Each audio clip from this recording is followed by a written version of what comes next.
In countries like Indonesia, the expansion of plantations is completely unsustainable and in many cases illegal.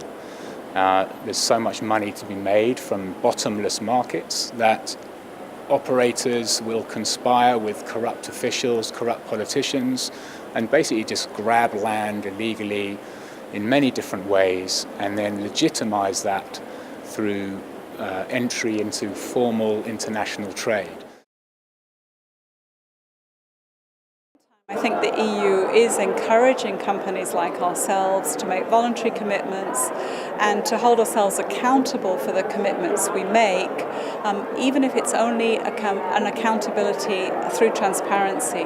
But I think that's a pretty good accountability when you publicly make a statement and you are held to account for the statements you make by the media and everyone who listens to it. So I think we will continue to do that, and we'll continue to engage in the EU debate and see what might make sense for the future.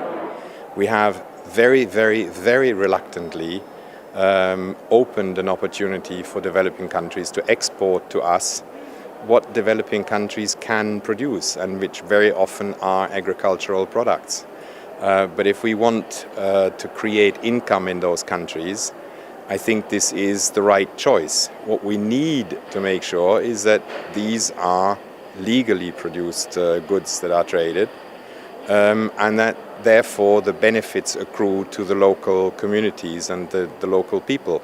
Individual consumers should not be tasked to navigate a complex world of crime, injustice and environmental destruction. The government of the European Union should safeguard consumers from having to make these difficult choices.